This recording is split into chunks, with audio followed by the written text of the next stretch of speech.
आमचे नेते राहुल गांधी यांची न्याय यात्रा आजपासून सुरू होत आहे। ही यात्रा जवळपास 110 जिल्ह्यातून 6,500 किलोमीटरचा प्रवास करून भारत जोडो न्याय यात्रा म्हणून यात्रेची सुरुवात होणार आहे।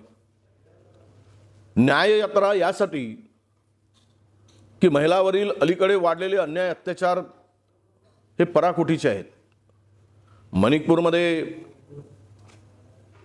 महिलांवर अत्याचार होतो, विवस्त्र धिंड काढली जाते आणि त्यांना न्याय मिळत नाही।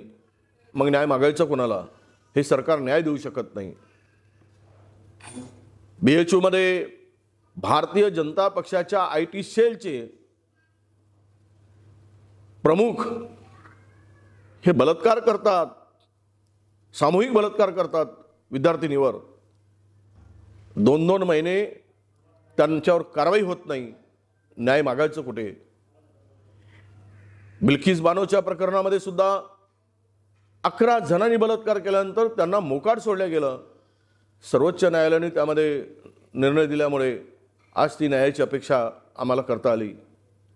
संपूर्ण महिलांवरील अत्याचार असेल, ज्या पद्धतीनं हा देश विकण्याचं काम सुरू झालेलं आहे, देश उद्ध्वस्त करण्याचं काम सुरू झालेलं आहे। आदिवासी, दलित, OBC हा न्यायासाठी आणि हक्कासाठी धडपडतोय। 3-3 वर्ष मागील 3 वर्षापासून SC आणि STचे केंद्र सरकार स्कॉलरशिप देत नाही।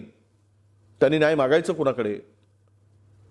आज खुलेआम तिजोरीची लूट चालली, न्याय मागायचं कोणाकडे?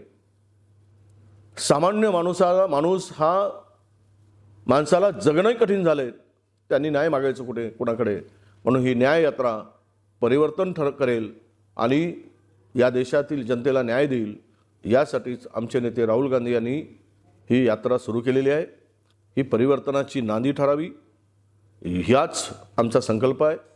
आणि मला वाटतं की नक्कीच ज्या पद्धतीनं देशामध्ये 2 धर्मामध्ये जी तेढ निर्माण झाली, 2 धर्मामध्ये जातीमध्ये तेढ निर्माण करून डिवाइड अँड रूल सारखा इंग्रजाच्या पद्धतीनं हा हुकुमशाही आणि तालिबानी पद्धतीनं जे काही राजकारण देशामध्ये सुरू आहे त्याला छेद देण्याचं काम नक्कीच या रॅलीच्या माध्यमातून होईल। दुभंगलेली मनं पुन्हा जोडता येईल, न्यायासाठी टाव फोडणाऱ्या लोकांना परिवर्तनातून पुन्हा न्याय देता येईल, यासाठी ही यात्रा नक्कीच यशस्वी ठरेल हा मला विश्वास आहे। मी यात्रेच्या निमित्तानं यात्रेत सहभागी होणाऱ्या सर्वांना मी शुभेच्छा देतो। धन्यवाद।